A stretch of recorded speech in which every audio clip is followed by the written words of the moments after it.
Yeah, exactly. Well, hello and welcome to Carl and Rick Talk Risk. I got our names right for another week, Rick. How are you doing?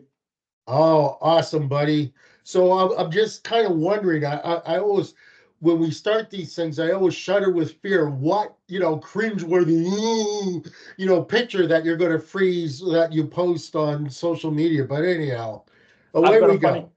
I've got a quick funny story on that. I try to pick the best one for both of us, but there's been ones in the past that I really wanted to post just because they look like you have a sock puppet without the sock, you know? And the one you commented on LinkedIn, you look very distinguished. You're like holding your glasses, about to make a good point. Anyway, I'll try to So make that basically, the interesting. man has just double insulted me by saying when I say that he always picks the worst, he says that he picks the best. So he's kind of like You double should see insulted me. But you should anyhow, see the others, Rick. You should see the others. Anyway, it we is what it promised is.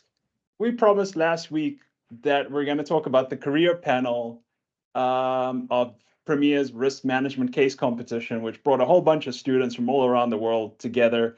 Finals happened in Boston, and Team Hong Kong won the event. Well done. But I was part of a career panel during the event, and we had a lot of good questions. We talked about our career path.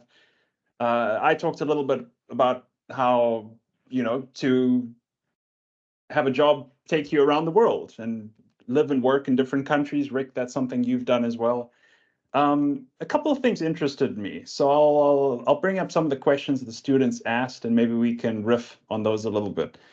Um, the first one was, what's the best career path in risk? Um, and it struck me that this is a very typical student question because they've kind of got their sights lined up on this is how my career is going to go, and before you're in the workplace, I understand that's the norm. And then you get in the workplace, and that's not at all what happens. You get a manager that's interesting in a different area. You follow him or her. You get a mentor outside of your specialty entirely that interests you in something else. And your career path looks more like a zigzag than a straight line. It's difficult to explain that to students, though. So, I mean, Rick, let's say you got that question. What would you answer? I'd say knock yourself into the head till you get that idea out of your head. I do think that you want to have a couple of themes. Okay, like you, I believe that for anybody that is uber successful, serendipity played a huge, huge, huge role in it. And for those who are laser focused, they don't see the serendipity. Their guardian angel could come by with the pot of gold, the key to paradise, and they would never see it because they're so laser focused Mm-hmm. on where they want to go. So I think number one thing your career advice, sorry, the number one thing for career planning for me is don't have a freaking plan. I do think that you want to have some themes. Okay. You know, looking back on my career, the smartest things I did was have the theme of be scared. In other words, put your hand up and be scared.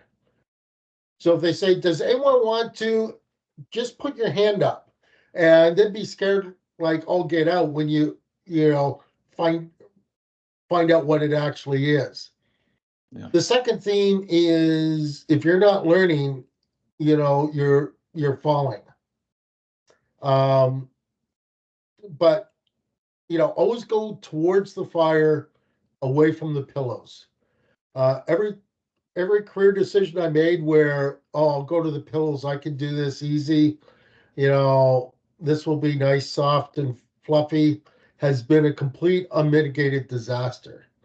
Yeah. Every time I've run towards the fire, it's turned out. So, have themes, Yeah. resilience, learning, Yeah. Be scared. Yeah. Have self-esteem. Yeah. But a career path, particularly now when we've got, and I realize that every age says this, but for all intents and purposes, yes, we had the internet shape things up, but man, we've been in incredible la la land in terms of careers, and actually even the global affairs for the last 30 years. Mm. Okay. I think a lot of people just have no clue how stable the world has been. Yeah, the internet is shaking things up. Okay. But I just don't see the next 30 years as being anywhere near stable. Now, I don't say that to frighten people. I say that actually as there's just so many opportunities out there, but the best opportunities currently don't exist. So, Yeah. they haven't been invented. So you can't say go here because you don't know where here is yet. Yeah, Yeah. I talked way too long on that.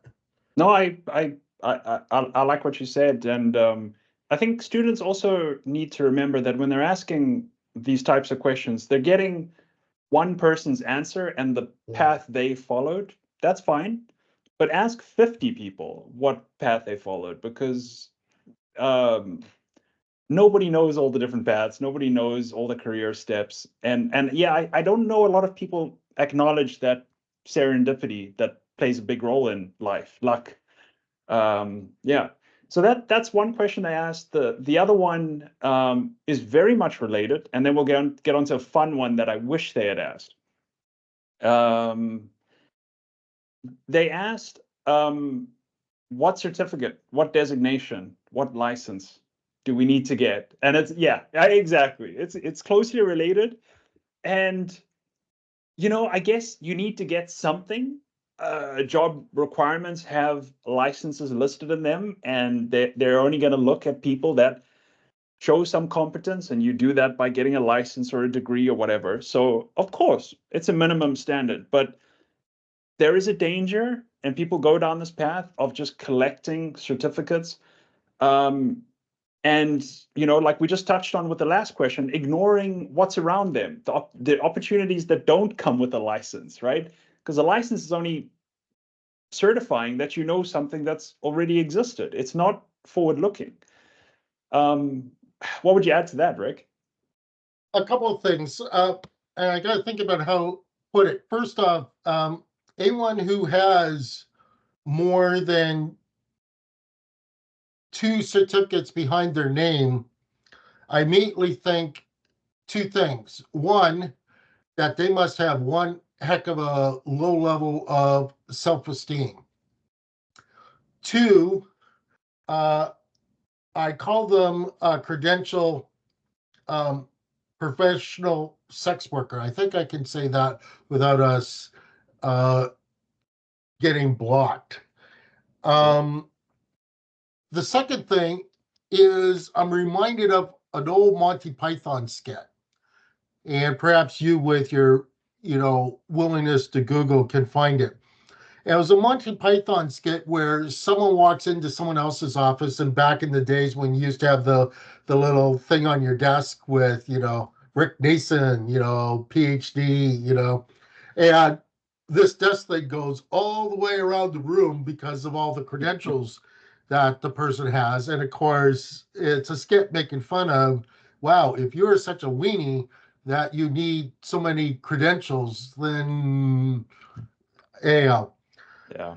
Um, I got my credentials solely because literally when I showed up to my first day at work, my boss, who didn't hire me, um, looked at me and said, "You don't know a effing thing, so you're signing up for this certificate. And by the way, the deadline's today." Um, and that's how I signed up for the certificate, was solely because he said, "You don't know a effing thing about the markets, and you're signing up for this certificate." So other than that, I would have no certificates other than my academic credentials. Thanks. The credentials Mainly, when you're first coming out of school. By the way, Canada per capita is the leading per capita for one well-known credential that will remain unknown. And the reason that many people think that so many Canadians per capita have this credential is because we don't have the caste system of universities like um, like many other countries do. And so for getting this credential, of which there's a very high failure rate, is a signaling mechanism. And I'll admit that I tell students that, yeah, actually, it is a good signaling mechanism, but that's it. Full stop, end of story. Yeah, yeah. I I I would. And by the way, I'll just add, uh, Yeah. and this sounds incredibly egotistical, and I'll probably get lots of people bashing me for this. But people ask, why don't you have a risk management certificate? Well, at this stage of my career, if I went and got a risk management certificate, first off, if I did it, I would do it in silence, because Mhm. after teaching the curriculum for two of the major risk management certificates, after developing curriculum for several graduate programs, of which a certificate was a tiny part, wouldn't it look like I'm really desperate? Yeah, Hey, I'll leave it at that. And again, yeah. people will say, wow, what an egotistical jerk he is. Rick, I would say one more thing. I took the PRM designation right out of the gates when I started my career. And 10 years later, the PRMIA, the organization, is the reason we met through a colleague in PRMIA. PRMIA, I co-edit their Risk Insights publication, and writing and editing is something I've always wanted to do. And the organization, I have a chance to do it through them. Plus the network benefits. I moved continent, and I've got a ready-made professional network because PRMIA has a Netherlands chapter. So I don't think students were asking this question because of that. They were asking, Yeah, what does this do for my career? But you'd be shocked at the network benefits of some designations and communities. that I fully agree with. That I fully agree with.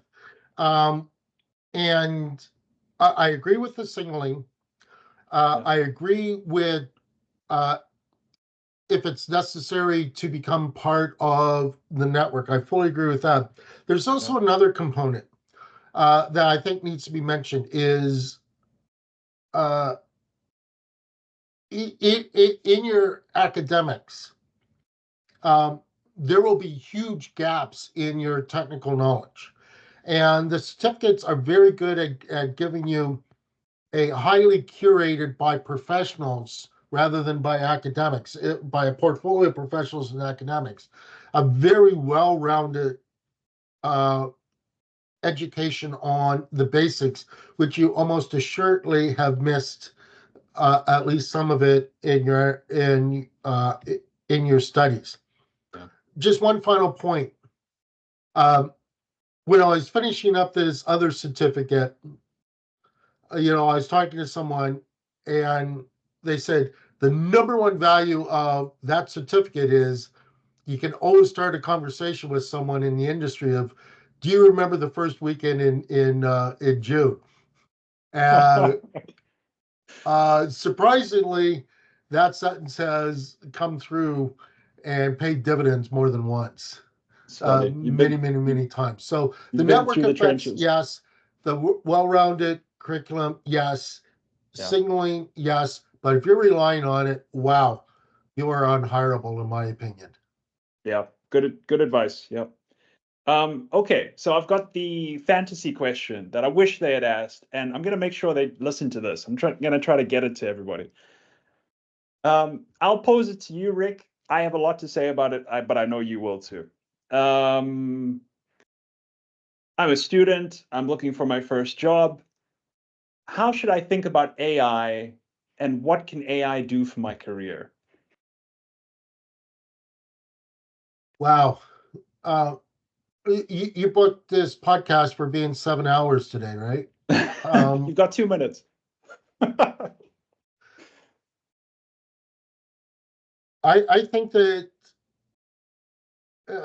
if I was just coming out of school right now, knowing what I know as a 60-something-year-old man who's probably well past his prime, who has spent the last 4 years reading and researching about AI, not from the technical aspects about AI, but AI on society.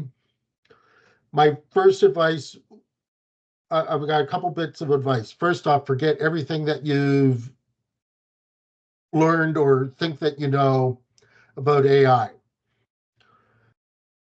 Two, experiment with it, play with it. Always with one eye towards the human, and think of it as a tool. So assume that you want to be an architect and AI is a hammer or a saw, or a better analogy, a chop saw. Okay, a chop saw with a laser, okay, or a numerical controlled cutting machine. But it's not going to build, it's not going to dream up the church. It's not going to dream up the mountaintop house with spectacular views. And realize, and this perhaps gets back to our very first question that we started the whole discussion with, that 5 years from now, everything that you think, say, do about AI will appear to be 95% of it will appear to be totally ridiculous. And if you actually make notes now so you can remember what you said and did about AI, 5 years from now, you'll say, how could have I been so naive and, immature and stupid and ignorant, yada, yada, yada. AI, I'm a huge fan of AI. I'm a bigger fan of digitization. I'm also a bigger fan of those who understand the difference between digitization and analog. I'm a bigger fan of those who appreciate the yin and yang of AI and human thinking. And of course, that goes along the lines of being a systems thinker. In other words, knowing the full range of systems and their responses rather than just specializing in one. Anyhow, I'm going to shut up because this is your question. I know you're chomping at the bit to take over. So go for it, Carl. Yeah, well, a lot of it is along the same lines. I think students, there's a temptation to let AI do things for you. We actually asked at the beginning of the case management competition, like, tell us what AI did in your presentation, so that we understand, and that's so you don't over rely on it. You're clear about what it can do and what it can't do. And I think students should take that same attitude going into their careers. AI is good at some things. It's a good tool. It can do certain tasks within your job very well. But if you over rely on it, it's going to be a hindrance. I mean, Rick, we touched on that really interesting study on consultants in one of our earlier episodes about, the consultants that have been trained on AI that have the worst scores in the analytical task because they just assumed it's correct, right? And you don't want to fall into that bucket. You want to write your cover letter for your job and then maybe have AI critique it and give you some suggestions and a second look. I don't think you want AI to write your cover letter, personally. I know professors and other people say, let AI do the first draft. But to me, that's the thinking process. That's you getting your hands dirty. I would say use AI later on in the process to challenge you and to bring out more creativity. I mean, I think you mentioned maybe using AI as a tool to get you out of writer's block. And I've read about It other doesn't people work doing that well. I still got it. writer's Doesn't? block. Oh no. Oh well. Maybe the next version, ChatGPT 5. But yeah, I don't think you want to rely on it too much. You want to have your own skill set. You want to hone that. It gives you more pleasure in your job as well. That you've done something. Yeah. I, I'm not against people relying on it. Okay, Mm. I'm actually not.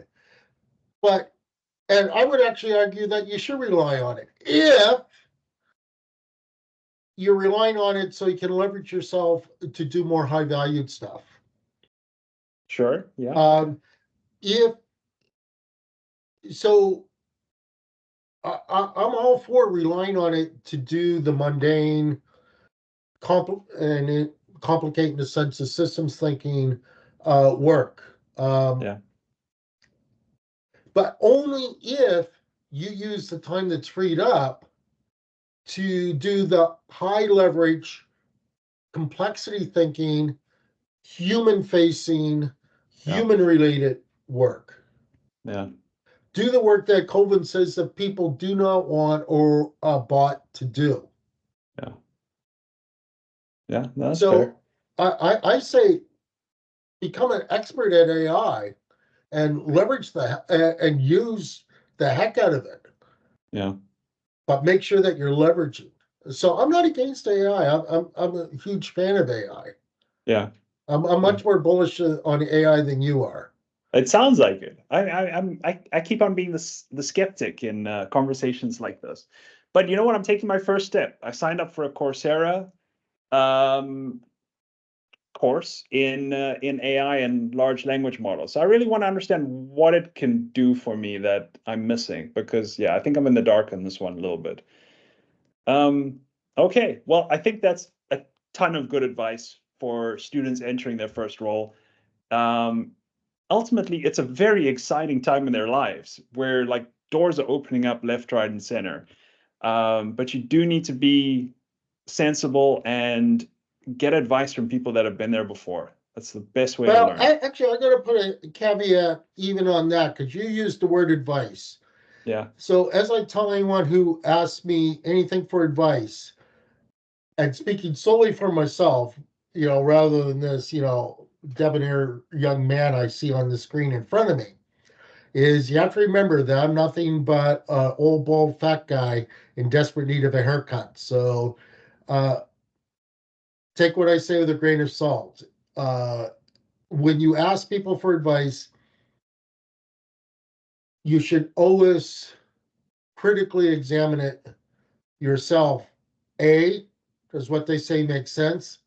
And B, does it make sense for me? And C, does it make sense for my context? Yeah. Because the best advice in the world, I could give the best advice on being a goaltender in hockey, but hey, if you're a baseball player, Yeah. It's blanket advice. Who cares? Uh, that's an excellent note to finish on. Perfect. Thank you, Rick. It's been good. Until next week.